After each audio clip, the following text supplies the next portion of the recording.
I'm coming at you from Hughes.net somewhere in rural South Carolina.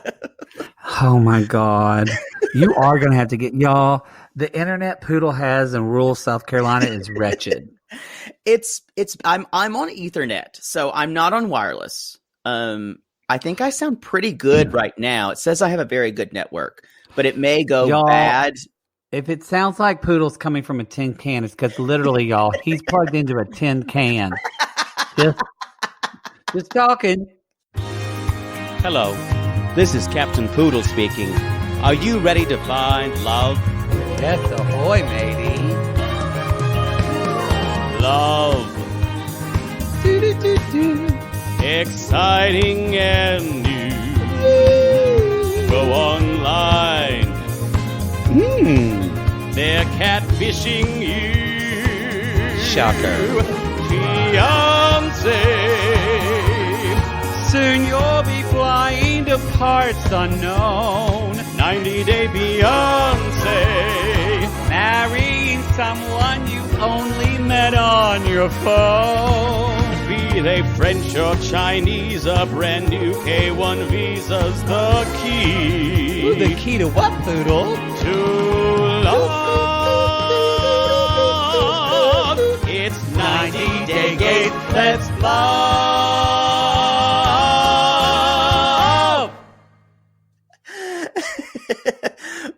Pinto beans. That's had pinto beans for lunch. That's Hughes.net in South Carolina. A pork and beans can, and your dog runs with it. That's what he had, pork and beans. He ate it out of the can. Did he play a harmonica like a hobo out at a campfire? I did while he ate.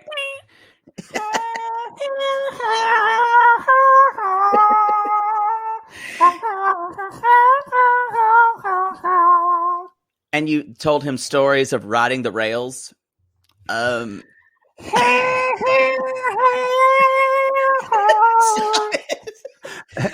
I don't have a harmonica. I just did that. I'm kind of impressed. It didn't sound as good as you think it does. You guys, we want to welcome to 90 Day Gabe, everybody. This is part two. We are doubly remote, you guys. We are doubly remote. I am in Oklahoma. Doubly goat, and I'm in South Carolina with my post-COVID family. They both had COVID and recovered, thank God. It's the only reason I decided to go home. It is a COVID apocalypse here in South Carolina.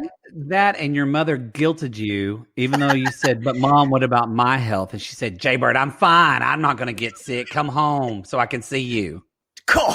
She did. My mother has a habit of making her voice break, and it's obviously fake. Well, I just didn't know if you're going home for Christmas. I just checking in. I haven't seen you in 14 months. And it's so fake. And then she texted me when you landed saying, God is good.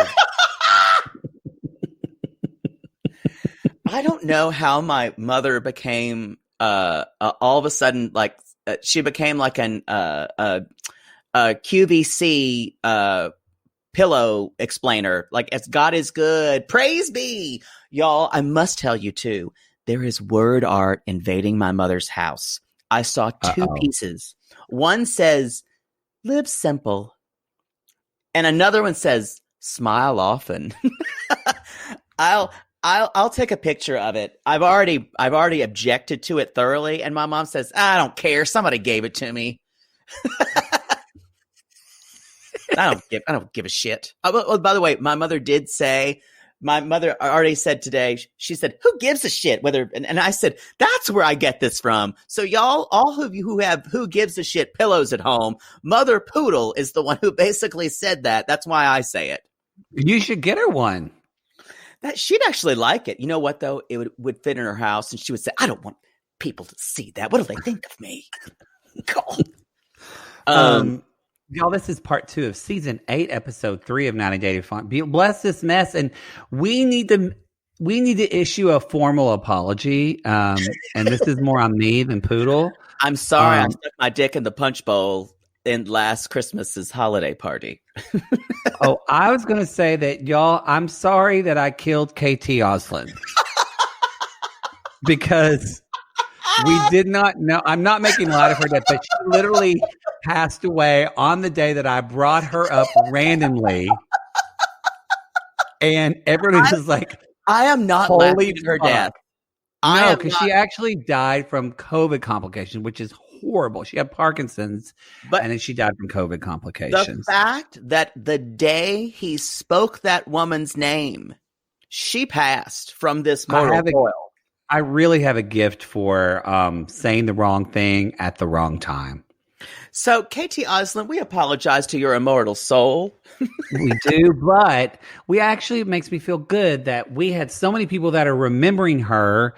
And so a legacy has been left. And I'm telling you, I've had like 4 gay friends message me or Facebook message me or comment and say, oh my God, 80s Ladies was my favorite video on CMT. I never saw it. And I'm right after this podcast, I'm going to watch it. I will watch Christmas Shoes. I promise. Yeah, I went off on Christmas Shoes, and y'all have come at us. It is still one of the worst. It's pretty close to being the worst Christmas song out there. All right, we'll check it out. Real quick announcements. I'm sorry, Poodle. I thought you were done. Go ahead, please. Sorry, y'all. We're doing this without video because Poodle's in a tin can, and so normally we have a video, and I can see.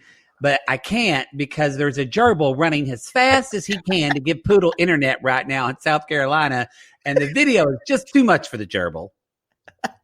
It's like, I need a break. Yeah. Whoa, I'm tired. Give me a goddamn carrot. Exactly. Yes, I watched the Patton Oswalt version of Christmas Shoes, where he talks about it. It's very, very funny. So I think we're ready to start. We need to talk about announcement.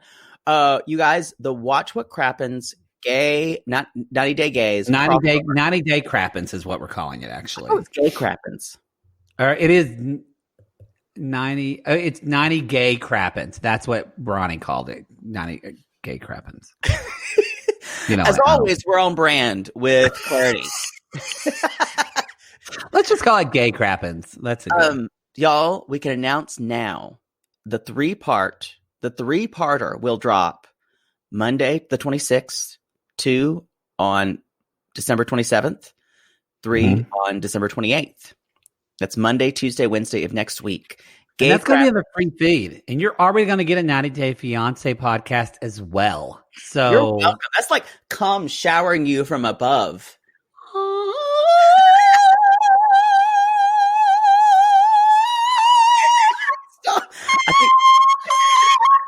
Stop. I think my father just walked in when I said, come showering me from above. Oh, wow. Friend, Jaybird, what were you talking about? What kind of show? Even in my house. Jaybird, are you talking? Is your show a porn show, son? Are y'all talking about porno? That's what he'd say, porno. Friend, we can't talk about porno. Man, you shouldn't put that out there. How's that going to reflect on us?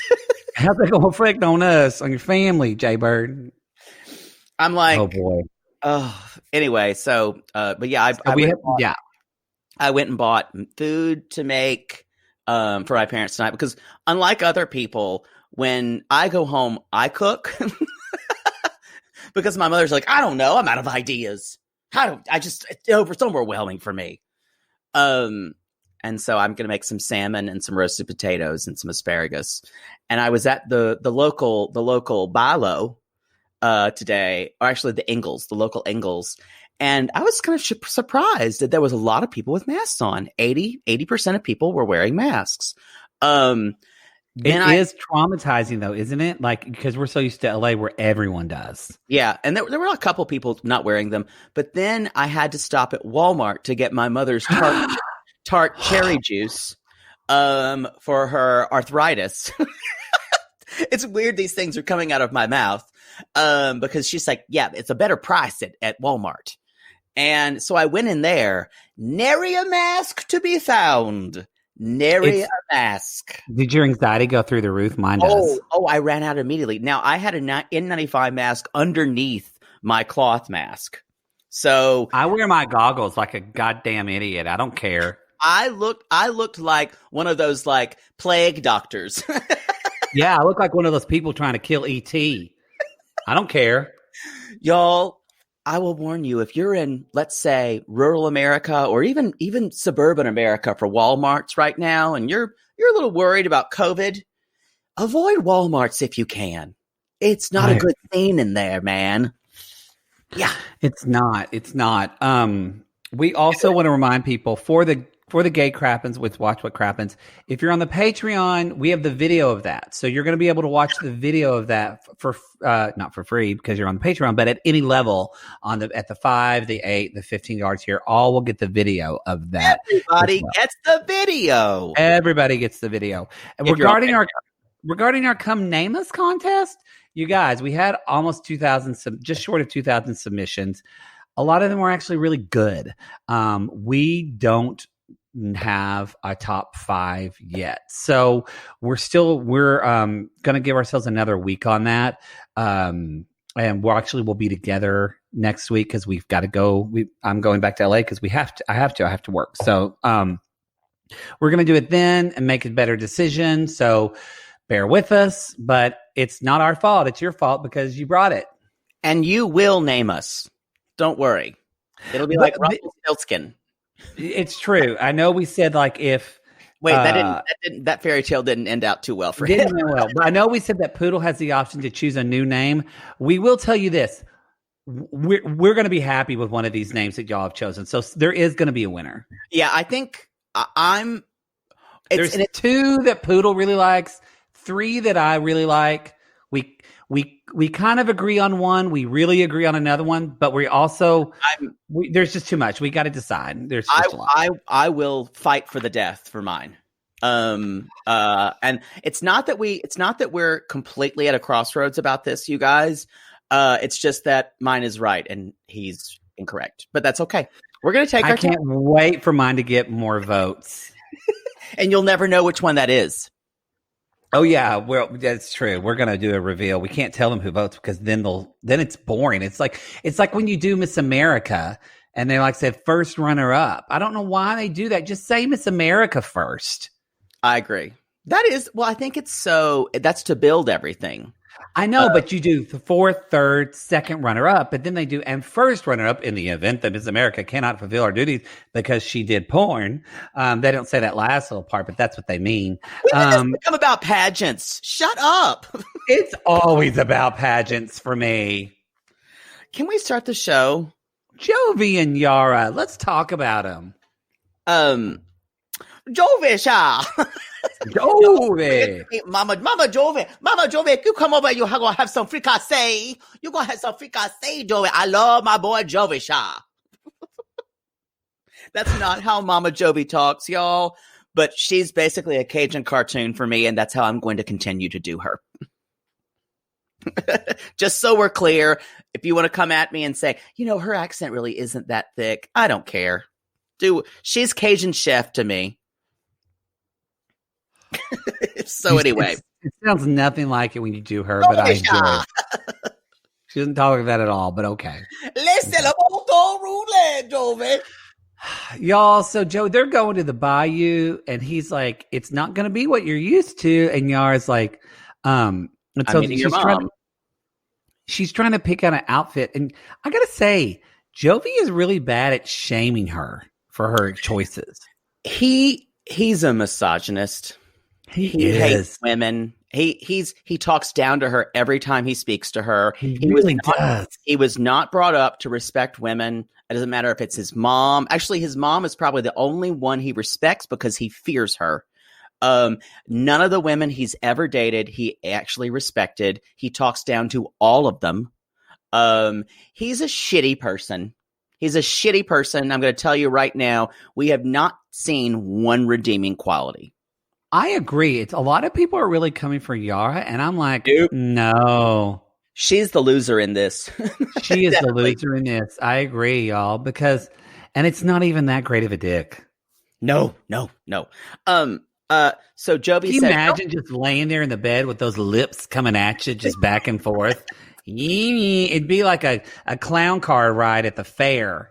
It looks like just that trout looking mouth. Yeah.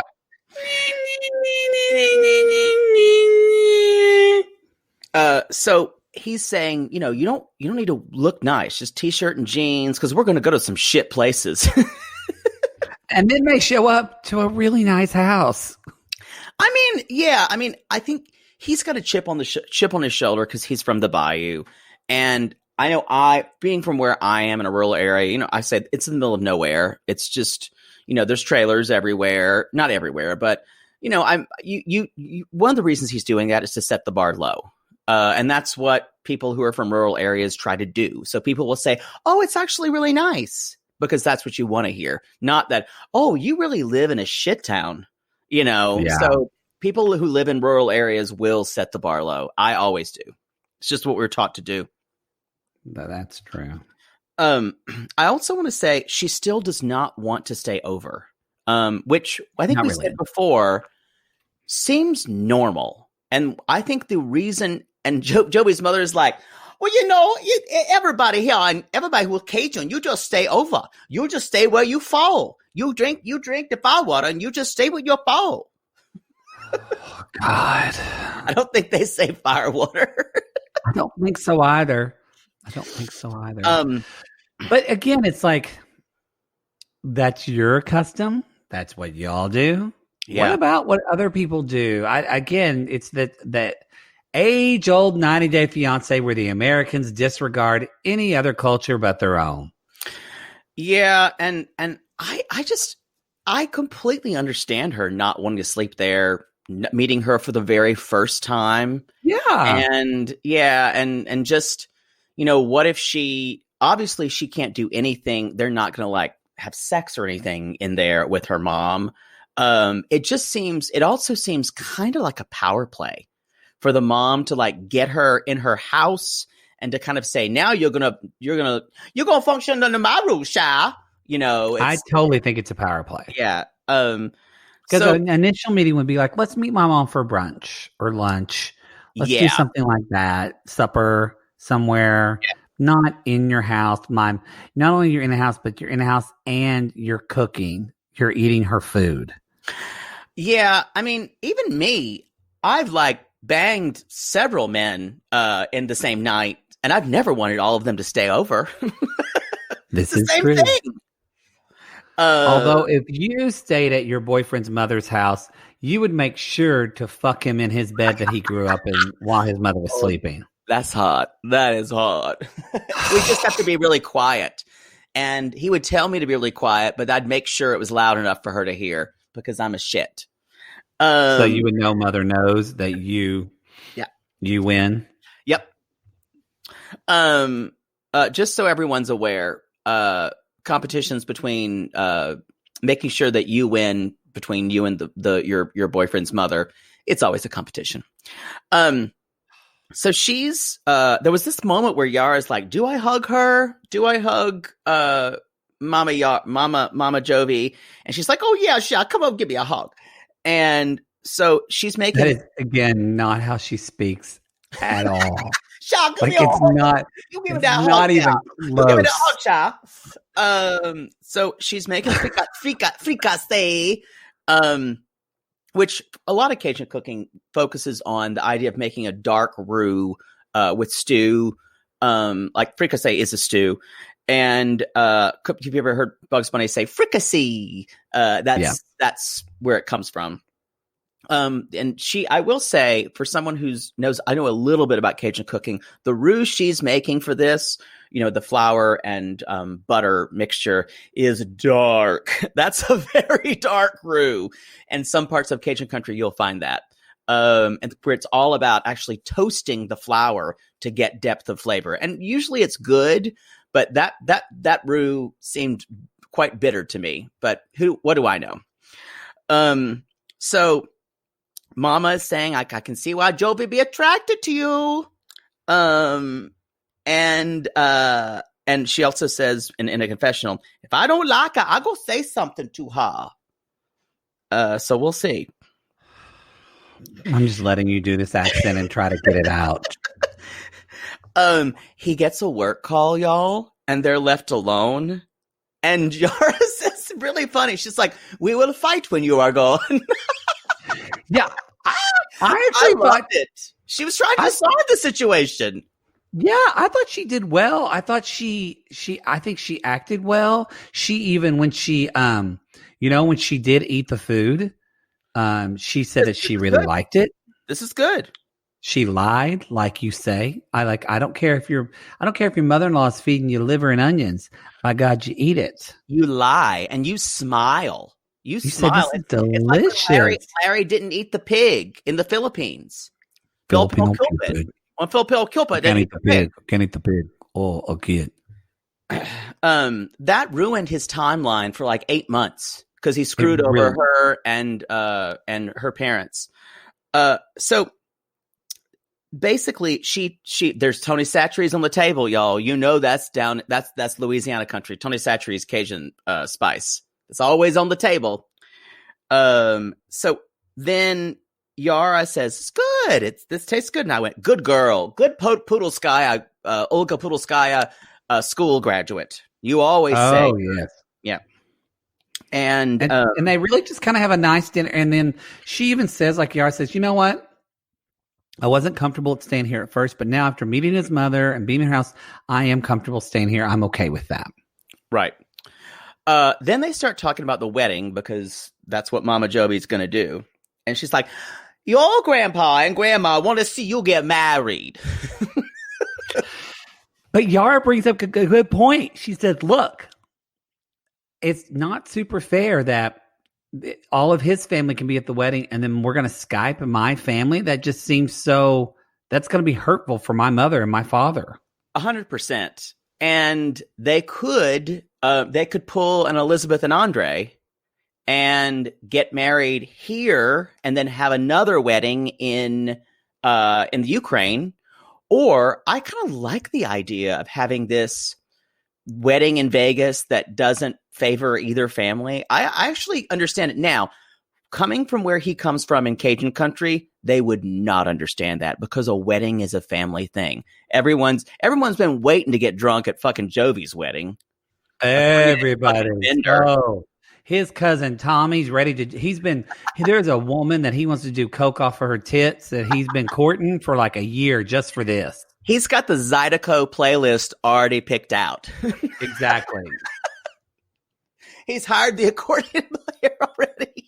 Exactly. Crawfish pie, booty gumbo. We'll have some fun. How you're stunned, down on the bayou. I feel like this storyline's making you nostalgic. It is. I miss Southern Louisiana. Not the heat, the racism, and actually parts of Southern Louisiana are that way, but and especially the bayou areas, but especially if you're in New Orleans, you'll find it, but it won't be as bad as like Northern Louisiana. But I miss the people. There's such great people there. But there's not a lot of reason. There's not a lot of reason for me to go back there, unfortunately, except for going to New Orleans. But now all the guys that you fucked are all gone or older now, so there's probably new blood there. Maybe they have money. Maybe they have money. Maybe you could find some old flames. Maybe. Or old bank accounts. Even better. Even better. So then we're not doing this show with fucking two chipmunks putting wires together for your goddamn internet. Chip and Dale, take a break. Yeah. Take a break. So even the idea of a wedding party, Jovi doesn't want that, but that's going to happen. Some type of reception thing. So sorry, Yara needs to just make herself okay with the wedding party because that's going to happen. I guarantee you that. I guarantee. Hey, I guarantee. I mean, because it is kind of like, I know she wants.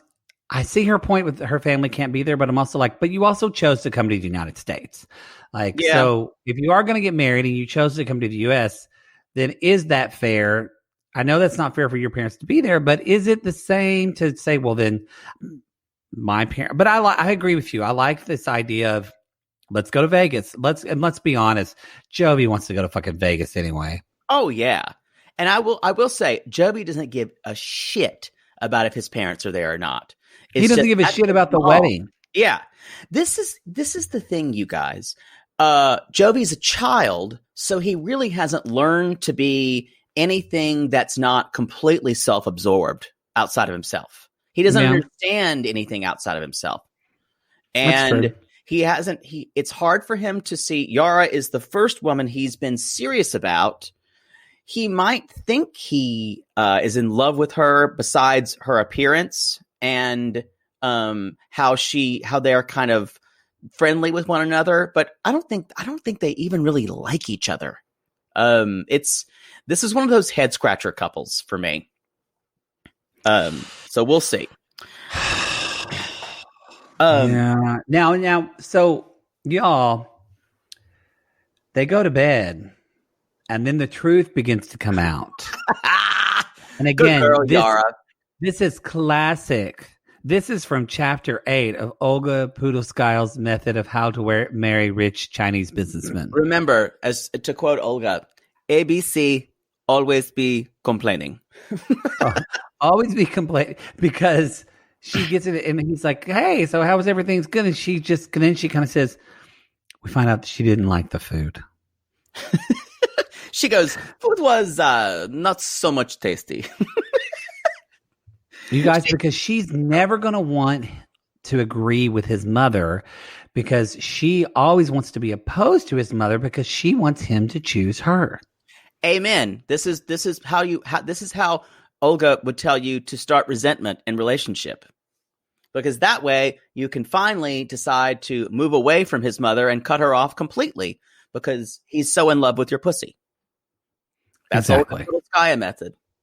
Exactly. So she's on her way. I think the problem is Cajun Witch, as Olga, I believe, called her, may have maybe a lot more formidable than Yara thinks.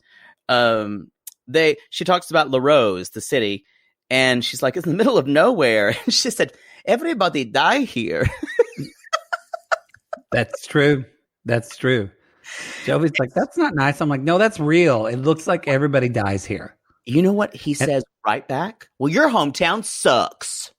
Well, no, he said that in the testimonial. I don't know if he did kind of, because he did say, I said your hometown was nice and I was bored as fuck. Yeah. So he's like, I'm glad she told me and not my mom. Now, she did say, then she says all this and she's like, but your mom was nice. She asked me questions, but your mom was nice. So it is, you guys, this is textbook. This is so well played. Yeah, this is going to be a battle royale between Yara and Mama Jovi, Cajun Witch. Yes, because Yara says she asked me a lot of questions about our marriage, but not about my personality. So she didn't ask me about me and all the shit she wants to do, because, Yara is so depthful. Yeah, we've got I don't think that's a word, but that's an interesting. It's not deep, yes. There we go. I need to take a moment. You kind of made a word there, but I almost, for a minute, I was like, wait. And I'm like, no, it's deep. She's quite depthful. Depthful. And then Yara, I think Yara's going to have a quotable every episode for me. Oh, and she's like, if I say no, that means no, and my mind will not change. I'm kind of there with her. Why did you ask me a million times for me to repeat it when I tell you no? I said no. And she also says, I no get married in trailer park, which is a dig. Because I said that. That's why I moved out of Oklahoma. I feel like, you guys, the Yara's strategy. I also said I want to suck dick. I got to leave this town. So we also forgot one huge detail, you guys. Now Jovi got a work call and he thinks he's going to have to leave earlier. Now, I don't know if Yara is planning on staying with Mama Jovi or she's going to be in there. I don't know what can happen. I guess he just leaves her a la Sinjin, Tania. I feel like we knew this. I think he's going to be gone for like a month, y'all. Yeah, but he's leaving earlier because he works with underwater robotics, which is really, with Sinjin and Tania, that sucks. But you guys, the difference of South African culture to American culture is pretty far apart. The difference of Yara's culture, Ukrainian culture versus it is like it's night and day. Yeah. And especially night and day. What Yara is used to. She's used to being in the city. She's used to going to buy nice clothes all the time. She's used to, as she says, she's used to luxury. And if she has to live in a Cajun witch, it's going to be a bad, bad scene. They're going to be, I guarantee you, they will be shouting by next episode. Almost certainly. Oh, yeah. Goodness. I'm enjoying watching this little story play out. I'm enjoying this season too. In fact, I'm enjoying our next couple very much so, Tarik and Hazel. And you want to take a little break and then we'll jump into them? I think we should. Okay.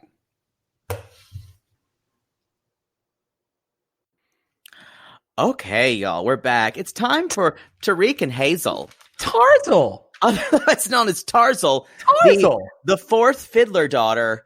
Who has a hump. They could never get her married. Tarzal, never. Oh Tarzal, you're sitting there like a lump. Tarzal, oh Tarzal, go on now, wash your hump.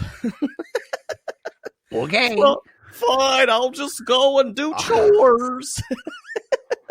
Oh goodness. Tarzal, the fourth daughter of I just forgot their names of I don't never seen the show, so I can't be held responsible. The fourth daughter of what's his name? Mendocino? No. The you know what? Who gives a shit? As Mother Poodle said. No, I'm blanking for this, and it's pissing me off. Zero Mustaf or whatever his name was. He's the actor. Zero Mustel. I will shout it out. I will shout it out later on the podcast.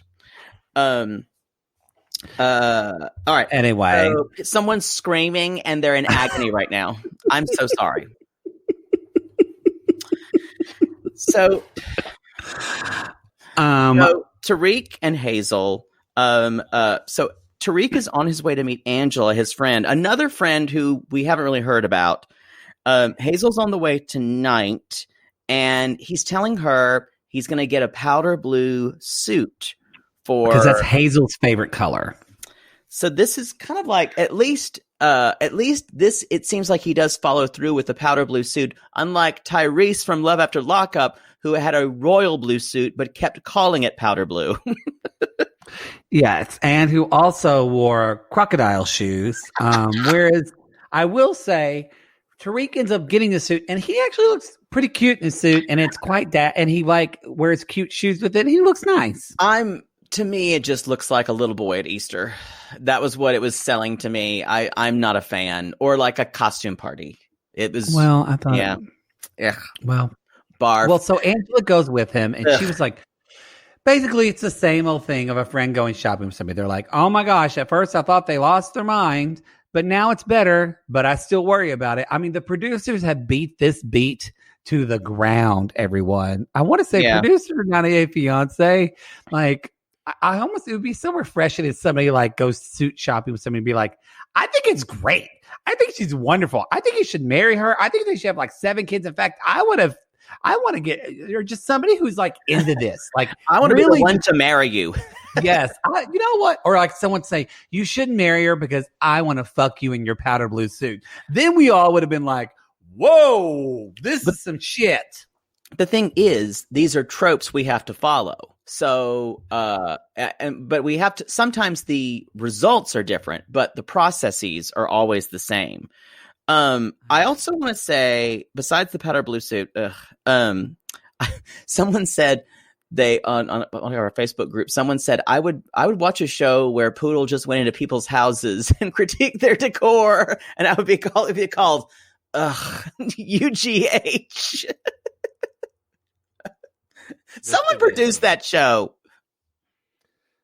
Or not. No, I'd watch that show. Now, so we also find out from Angela, because we have talked about this. I don't know if actually we talked about this on the show, but she asked about, is Dean coming to the wedding? Yes. And you guys, y'all remember Tarik's brother Dean, the very problematic, slightly homophobic brother. Bully. The bully. Dean is completely out of his life. He cut him off because here's the thing. Dean did the most hypocritical thing possible because after all that, he met a girl on WhatsApp and fucking moved to the Philippines. Y'all don't understand. If you didn't watch this season before, we did this on our Patreon, right? Yes. Because their first season of Before the 90? Yes. Or the second. I can't remember. Dean is so horrible to Hazel. Yeah. Horrible. You're going to take my brother's money. Yeah. I mean, and no cause. I mean, really just the word I think of is cruel. So for him to go back. Now, they showed a clip of Tarik talking to Dean over the phone. Was that from some other 90 Day What Now or something? Because I've never seen that before. But you see Tarik getting so angry at his brother and was like, you have not respected me. You don't respect me. I do not know, but I don't think we ever saw that. I think that was pretty recent. Actually, I thought it was sad, but I thought, good for you, Tarik, because your brother is a piece of shit. Agreed. Then he says there will be no recovery of this relationship. So, yeah. Because y'all, Dean is never going to apologize. Never. Yep. Agreed. Never. Never. He's not capable. Even if he does apologize, he's not capable of actually apologizing. He will apologize in doublespeak of saying, it's so sad because, I was trying to protect your interests. Yeah. When in actuality, he was just jealous the entire time. Yeah, that we realize that now, right? Yeah, he actually, you know what? I guess, like you said, a blind squirrel finds a nut, because I think I remember you saying that during the season that he was jealous. I think you're right. I think I did say. Sometimes I tell you you're right. You don't think I do, but I do. When you are right, you're right. I like it when you talk about times when I was right, like it's a lunar eclipse, like it happened. Boy, it's like that Christmas star that just happened.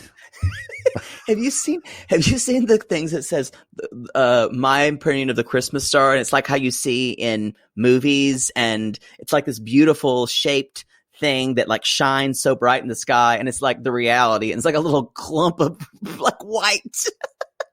Dude, just little dots. Yeah, I thought that was pretty funny. However, I like that you see both. I enjoyed you know what? You actually will, because you weren't last night. I'm excited for you to look at it tonight, because, we can see stars where both of us are now, where you really can't in LA. True. It was beautiful. And it really, looking at that, and I'm thinking, wow, with my own naked eyes, I am seeing Jupiter and Saturn. And I was a young astronaut. So I get all space nerdy, and then I started getting teary, and then I think about that Jupiter and Saturn are made of stardust, and I'm made of stardust, and we're all made of stardust. No, that is the soul of our Lord and Savior Jesus Christ shining down on you. So obviously you don't understand. It's not about astronomy at all. Not about astronomy. That is Jesus's love. God put those planets to shine on you tonight. I heard someone talking about that in the Greenville airport, about how it's just what an expression of Jesus' love. And I'm like, or two planets converging, or science, because y'all, it's actually they call it the Christmas star, but you should know. No astronomers believe that this was the Christmas phenomenon, that this was the Christmas star thousands of years ago. That is not. They don't think it was this event. Well, Jesus wasn't born in December. He was born in July, I believe, right? I don't know. I think they said July. The reason why we celebrate Christmas in December is to make it substitute for a pagan holiday. No. Sorry if I just ruined that for everybody. I'll just keep oh God. God, I'm feeling like I've got sin in my heart, and I think Christmas is ruined, Carl. Oh God. She's got her chest as tight. Carl, call Lynetta. I think I need some of her magic pills. I don't know who Lynetta is. Stay tuned. Know. We're going to find out. We just ruined Carl's wife's life, that Christmas, that Jesus probably wasn't born in December. Shooter, go take off that elf hat. Christmas is ruined for me now. Y'all, Shooter is a dog, just in case you don't remember. So we just had somebody who jumped on Patreon and said, "New to the show, love you guys. Who's Carl's wife?" I'm like, "You're gonna find out, girl. You're gonna find out soon." By the way, a lot of you, our Patreon's really like boomed. I think a lot of you are doing like the annual holiday memberships and things like that, and we appreciate that so much. Remember, give the gift that always keeps raw dogging you, and that is an annual Patreon subscription. It's going to raw dog you every month of the year. It's going to raw dog you the American way. It'll raw dog you if you're in Canada. It'll raw dog you if you're in Australia. It's going to raw dog American in April. It's going to raw dog you in May with the flowers. It's going to raw dog you in June. In the cold, cold winter, you're going to get a cold raw dog of Gatreon. I don't miss her at all. No, not at all. I think they just officially got divorced. I think the melanated way just told us. Oh, she and Usman are divorced. I think they officially got divorced from 90 Day the melanated way. If they can't make it work, who can? Boy. So he is I want to say one thing. He is talking about how Hazel's going to meet his daughter, and I kind of went off on him because he said highly functioning autism. But he did say something this episode which I really liked, and he said because that's going to be the deal breaker if she can connect with my daughter, and she said the only thing different about her is she communicates differently, and that's exactly correct. It depends on what level of how her communication is different, but how she receives communication and how she receives messages and how she communicates it is what's altered. And he said you have to have lots of patience, and that is the truth. And finding out how your child communicates and receives messages best.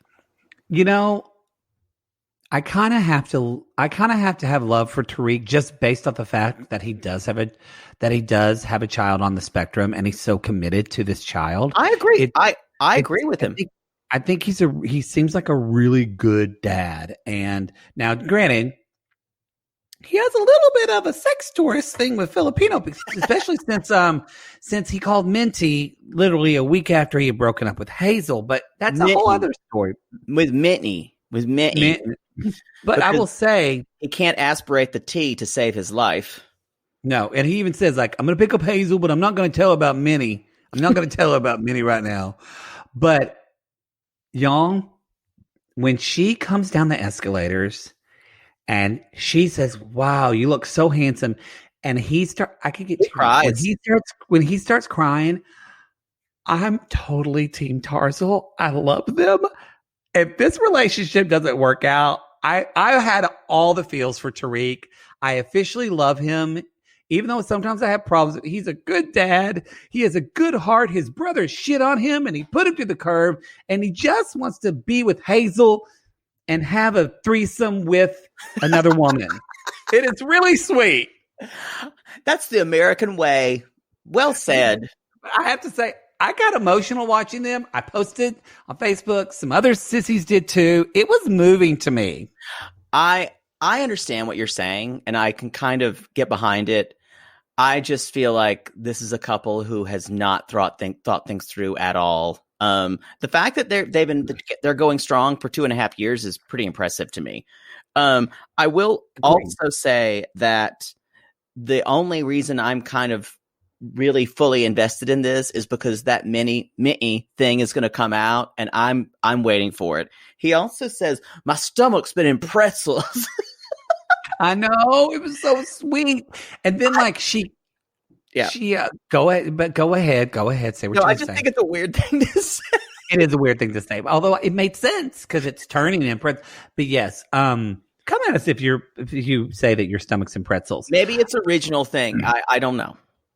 Hazel was like, it was just sweet because she was happy to see him too. And she talked a little bit about her son and how she's hard to leave. He's like, but that's okay. We're doing the right thing, and they're really trying. And then when he like, they go and he like lets her in the car. He's like, I'm going to let you in the car. I'm putting you in the car. He was so excited. And then before he gets in the car and he yells victory, it was just so, I just thought it was so sweet. I'm less. I love love. I love love. I love love, everybody. I'm less enthused because I keep seeing it through the viewpoint of a sex tourist. But I understand what you're feeling. I'm realism is clouding my view, but I understand. Sorry to ruin that for you. I got shit on that. I just think all of this relationship is built on misunderstandings and misplaced feelings, kind of inaccurate readings of sexuality. I just no. I think she's going to be the one to go home. Or she's going to be. I think they're going to get married. Really? Yeah, I think for sure. I think for sure they'll get married. Mm-hmm. So even though they can get through all the stuff with Minty, I think Hazel is going to stick with Tarik because she wants to have a better life for her son. She wants to have a better life for herself and her son. And also, I feel like, even though it doesn't seem like it, Tarik, they broke up. So that's why Tarik was. But I think actually when Tarik's in a relationship, I actually think he's probably very loyal. If that sounds I agree. weird. I agree. I'm just wondering how. I don't know if he'll be able to continue if he wants to have a relationship with Hazel. I don't know if it's a stipulation for Hazel that there always has to be a third person in the relationship. Polyamory, which is different than bisexuality. If anybody leaves, it will be her. It won't be him. I agree. My fear is that Hazel is not made for monogamy, and I don't think he is, or I think he is. I should say clearly, and I think he would be allowing the third person in their relationship to pacify her. Yes, he would want to, but I think it would like blow his mind. Yes, he could like have sex with another woman, but to have a 3-way relationship, I think he will get jealous, and she's definitely going to get jealous. I just don't. I see this as being very rocky. So we'll see. I agree. I think they'll get married. I didn't say they were going to like live happily ever after, but I think they will get married. I'm seeing like that Marie Kondo thing. I love mess. This is going to be messy. This whole thing, especially.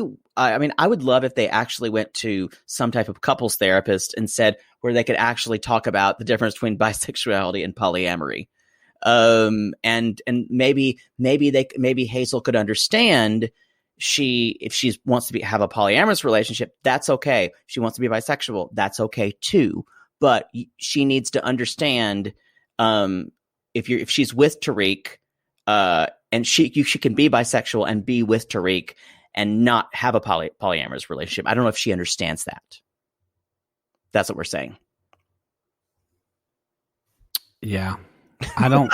I think that's what I'm talking about by confusion. I think they're both confused at what's happening, and her kind of sexual interest in women is so new for her. So I don't know.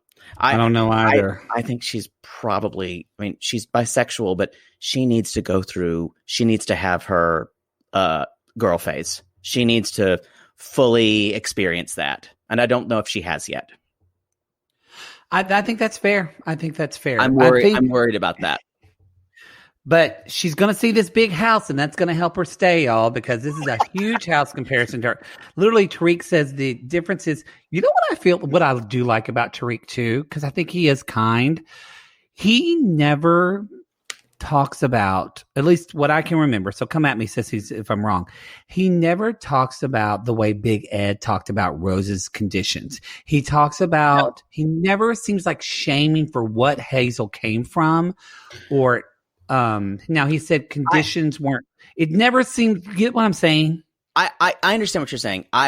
He does say, in a very American privilege sense, you should have seen where she came from. He says stuff like that.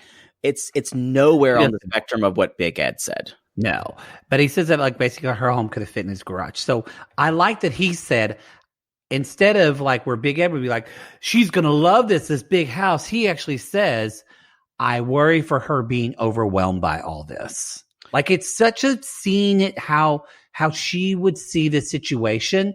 And I got to give him props to that, because a lot of Americans that bring people over from less privileged countries do not see. They're like, of course they're going to love this because it's America. And I agree. Again, I was shocked by that empathy he has. I agree with you. So she says, remove your shoes. And he's like, we don't have to. You can come in the house. And I've got to say, that was because there was a sign on the door. Oh, okay. I just missed it. There was a sign on the door that said, remove your shoes. And she thought you had to do it before you go in. And he's like, no, you do it inside. Okay, that's what I missed. So she was confused by the dishwasher, and I would be too. I still think a dishwasher is magical. I'd love if I had. You know what? Now that I'm staying at my dad's house and he has a really nice one, I'm like, we forget because we don't have it because we live in older places in Los Angeles.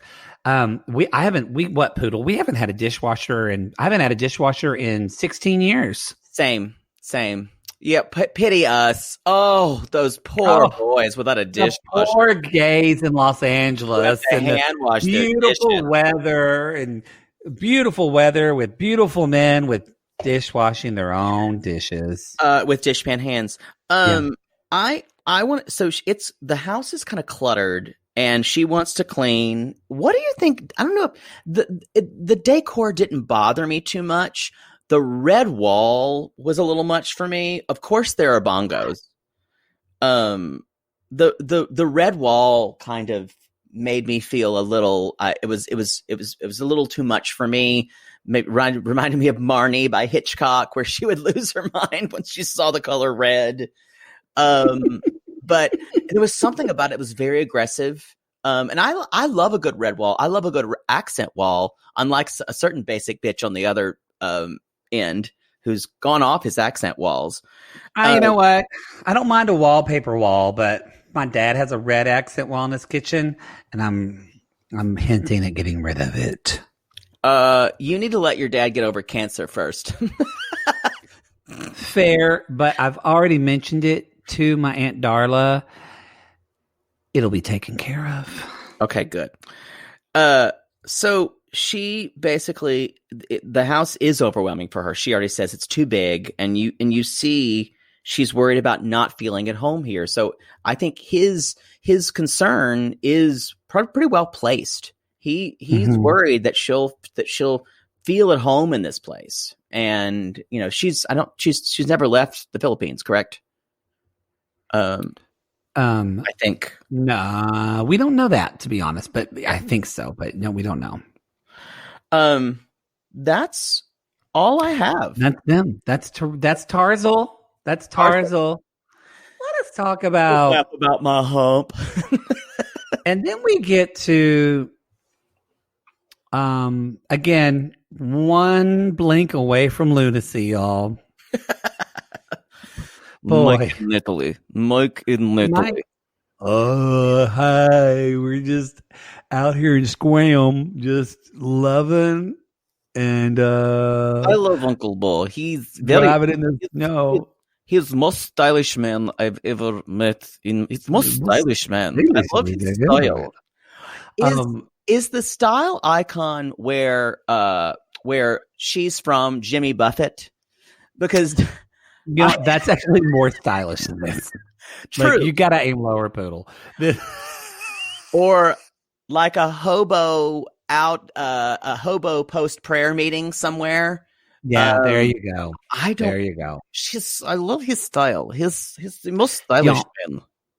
She doesn't love his style. She doesn't love anything about Uncle Bo. She loves nothing about Uncle Bo except for that he moved out. That's what she loves about Uncle Bo, everybody. Y'all, Mike and Natalie, it's the next day after their beautiful night in this hotel. And she's like... And she's got jokes, y'all. Natalie's got jokes. Natalie's got... We have ups and downs in the relationship, but when it comes to a sexual relationship, we only have ups. You get it? Up like his erection. I climb on top of it. Which is now we know why Mike keeps coming back. Because y'all... She gets, as Natalie says, the dicky and the freaky in the bed. I guarantee you, sex with her is a wild ride. Right. Again, it's probably at one point it's just passionate and loving, and then her eyes blink a couple of times, and she goes, ah! She just like rotates on his dick with her legs in the air. It's that kind of sex where, in one moment, you're afraid for your life. Yeah, you're a little scared. Sharon Stone and Basic Instinct. I'm looking for the ice pick, but I'm also looking for the scarbs. You don't know. Yeah. It's very, you guys, it's very, a lot of people are comparing her to Fatal Attraction, even the way she looks, which I've never seen that movie. Is that a good movie? It's been so long since I've seen it. I don't really, it's there for its touchstone of feminine kind of insanity, which did not age well. I will guarantee you that.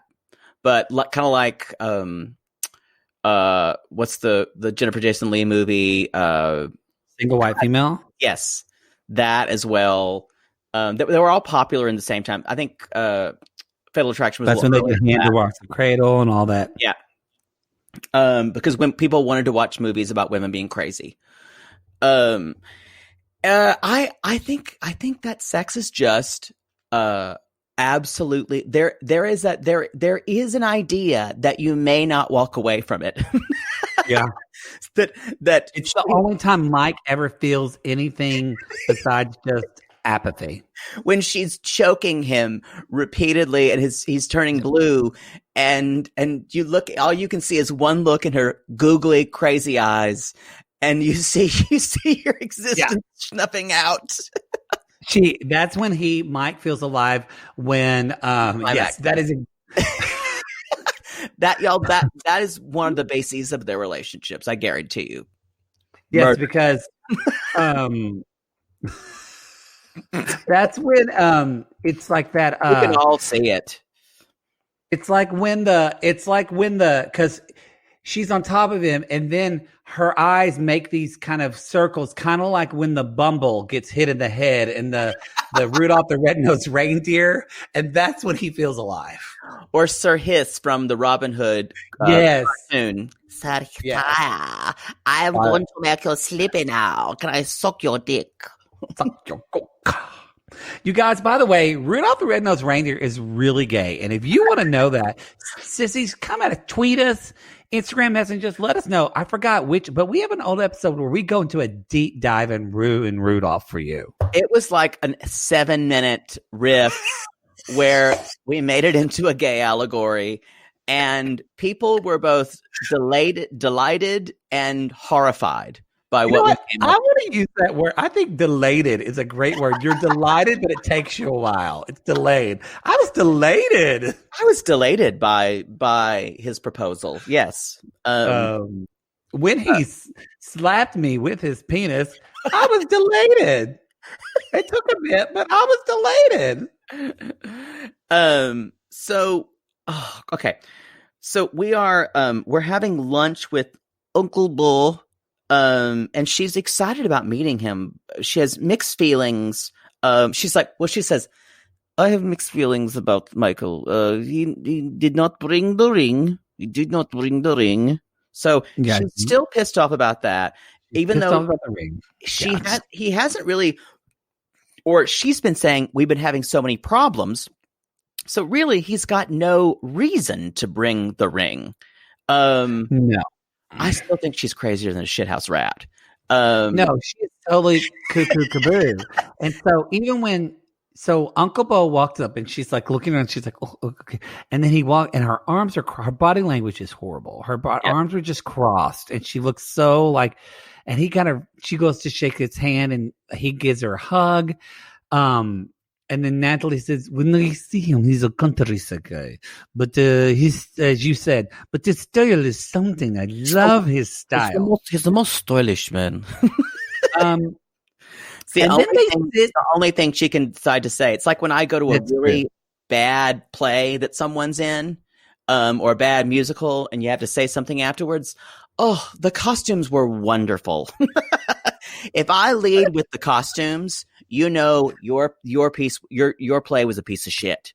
Or if I lead with lighting, again, you were not just the play was bad, you were bad. Yeah. Usually the stuff I go to, I can find one redeeming thing about either a student or a friend of mine. But there have been one or two times where I just wanted to leave. And I've had to stay after and say something, but usually I can pull it together to give something. Also, if it's bad, usually my clients know and they'll tell me ahead of time and then we can laugh at it. Yeah. Yeah. But I've occasionally been shocked when things have been absolutely abysmal. And I'm like, do I have to stay here after to talk about this? Anyway, that's what Natalie was doing. She was doing, always so stylish. And so they sit down to eat, and they all sit down at the table. And then, Poodle, I think it's time for what we like to call 90-Day Gays Theater.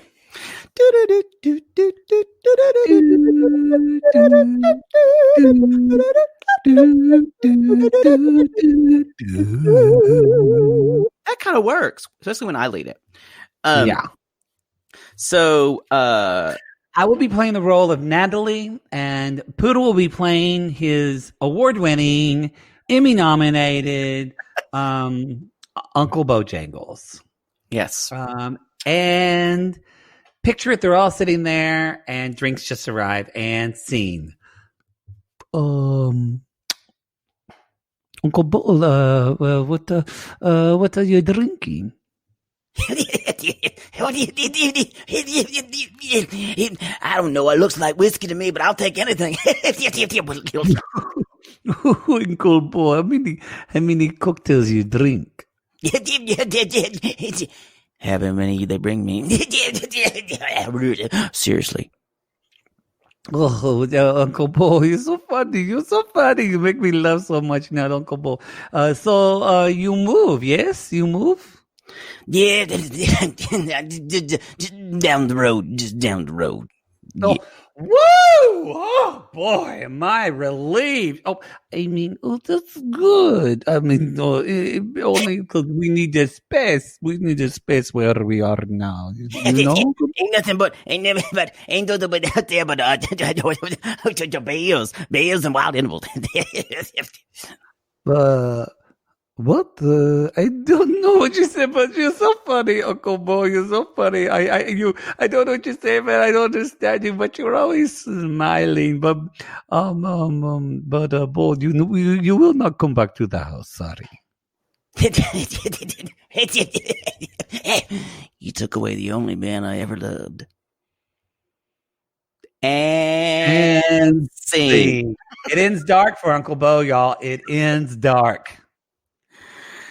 Yeah, I feel like she's really blowing smoke up his ass just to make Mike feel good. Yes. She's like, this is, y'all, she's like Sarah Bernhardt of men she's going to fuck over. Oh, yeah. Mm-hmm. This is true. This is true. Her mother taught her well to be nice to whoever you're going to destroy. She is trying to be nice, but it does feel very, when he said he moved out and she literally dropped everything and went, whew, oh boy. I mean, I was like, honey. Oh, good. This is where Olga Poodle-Ska would have gone, niet. Yeah, she would have, Natalie would have never made it through the Poodle-Ska school. No. Never. She couldn't have dealt with the shock therapy to begin with anyway. Or when they put the outlets in you, she could not have dealt with the phone plug-in chargers. Yeah, they put in all of you. Yeah, there's a reason why. Yara's an A+ student. She she really so then we have this moment where some waiter named like Ted comes up and he's just making y'all poor waiters and waiter small talk. Bless their hearts. Did you ever make waiter small talk when you were a waiter? You get better tips that way, but you have to make sure it's not bad. Like, and what can I make for you this evening? Spectacular. You have to make sure it's not bad because people see through that. Especially for fine dining. If you're in casual or like mid-level, like if you're anywhere where your entrees are like $18 and under, you can do that like bullshit. Hey, what can I get for you this evening? What can I make for you specially? How can I treat you guys the best you can be treated? People will buy that. Anything higher than that in fine dining, people don't want that. People want you to be honest with them. They want you to be kind and really considerate. They do not want to have their asses licked. They really don't. God bless our waiter, our sissies in the food service industry. Oh, it's a hard job. And just know that one of the reasons they do the whole dog and pony show is almost to distract you from throwing a fit about the appetizer that came out at the same time that your entree did. So,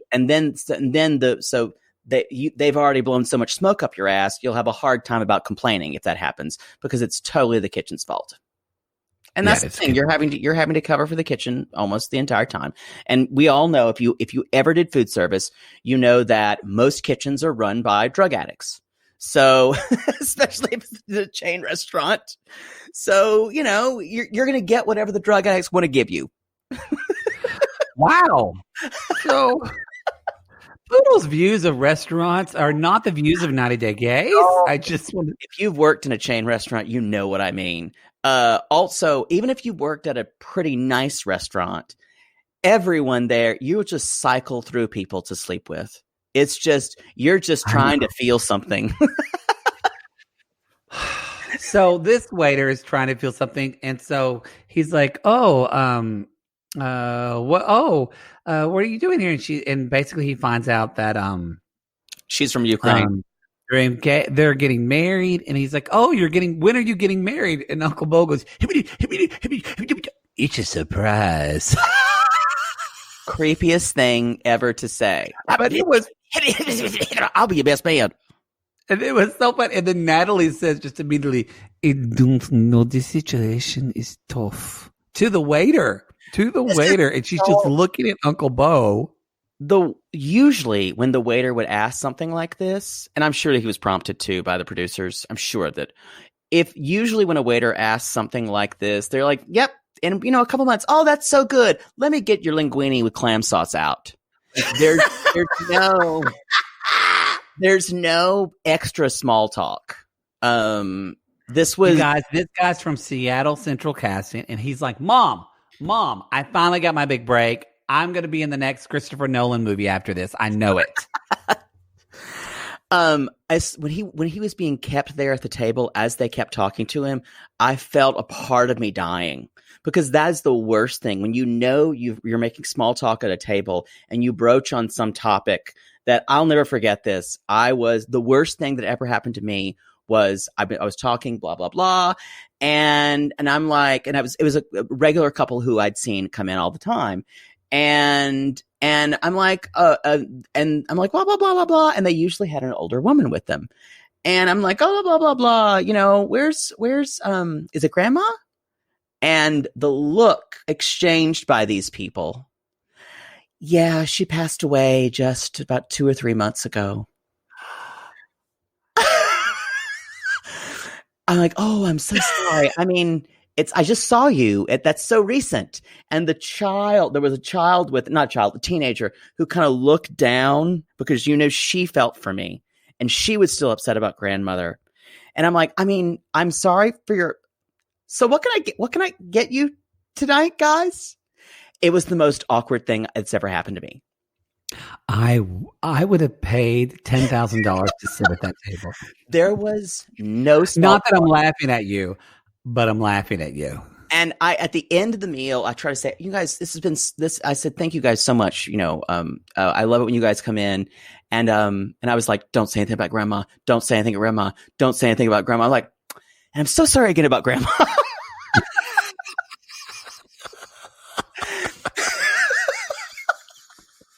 Did they ever have you as a waiter again?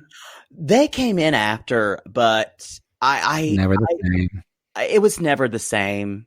Ruined After it. I had brought up, obviously, a very painful death. Wow. That's the problem with small talk, you guys. Remember, it can backfire, and it can backfire in such an egregious way, you will never recover. What would your mother say? She'd be like, "Oh, I can't believe you said that." Oh goodness. So they kind of have their parting, and so Uncle Bo, he says, "I wish the best for you. You have my blessing." And they leave, and then the next time we see them in the car, and Natalie says, "I think Uncle Bo is very nice man, and he loves you a lot. I don't like that he drinks." Right. So, and remember, you guys, she's got a couple of things kind of against her in the normal people category. She's very religious. Also, she does not approve alcohol or anything like that. And she's also vegan. So not that that's the biggest restriction, but he is not. So it's an interesting, it's going to be a very rocky pathway they're going to have to walk. And I think maybe being okay with Uncle Bo, and Mike says he doesn't even drink that much, but he drinks with Uncle Bo. So I think she wants to be the Mike that she wants Mike to be. And this is going to be the problem. And we see this in the next scene. So they're driving down the highway and they're finally going maybe. The road is getting smaller and smaller. That's exactly. She says, the road gets smaller and smaller. It's like what reminds me, of these how did you say, horror movies. So he's kind of like four-wheeling the car in the snow, the truck in the snow. And she's like, what are you doing? Michael, what are you doing? And she's like, this is how you have to get here. You have to kind of get going. Kind of like The Fucking Shining. It does. And to be honest, I think if I was him, the worst time I would have invited her to come would be the winter. Oh, yeah. Oh, yes. And so they get to the house. It's in the middle of fucking nowhere, y'all. Nowheresville. Nowhere. And the crew was like, fuck, Donald, this is a long ride. And Donald's saying some shit. Yes. So she's freaked out and she's like, then she says again, it feels like horror movie. And this is like, you start to see her spiral, you guys. And I think this is time for a new segment we're introducing this time. Oh, a new one. Oh, yeah. Don't you love it how I pulled that on you? I'm glad you told me. And this is called Outside Voice, Inside Voice. and where one of us takes what a certain character's outside voice is going to be like, and the other is going to show what they're actually thinking or their inner voice. So I will be playing. I trust he'll be able to do this, but I fully trust his abilities to do this. I'll be playing Natalie's outside voice, and Maddie will be playing Natalie's inside voice when what she's really thinking. So great. She walks in at a house, and she's like, "It's all dirty. It's all dirty. Ugh. Oh, what? But I'm sure it's fine." This is a goddamn toilet in here. What's happening? I can't breathe. Oh, you have cat. The cat come up to me. Oh, to be honest, I'm more of a dog person. Oh my God! Did you say Tiger King? I'm terrified. Get away from me, you mongrel! Get away! Ah! What? And why is it so cold? It is cold here. There's snow everywhere. Winnie the Pooh, tell me, little somebody love me, somebody love me. Can I have tea? I just want a green card. Was that a bat? Michael, it is so quiet here. I just need to be. I need time. I need to look around house.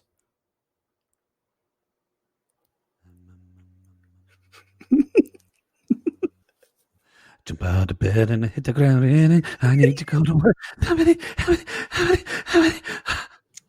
And that was outside voice, inside voice.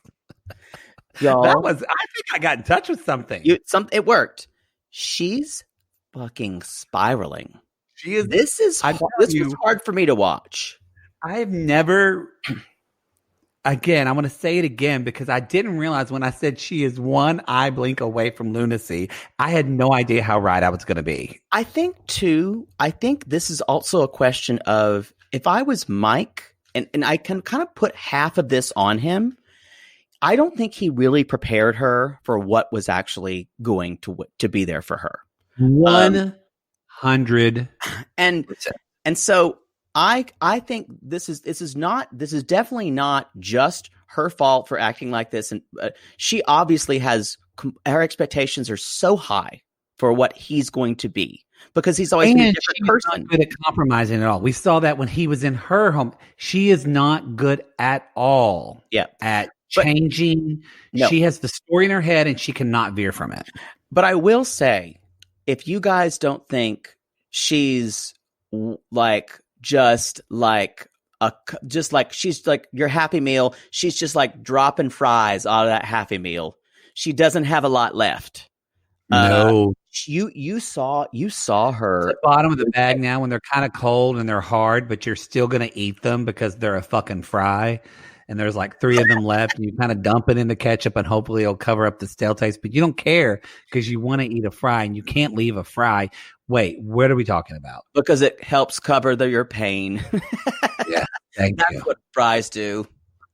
Yep, fries help cover what should McDonald's say? Fries, we cover your pain.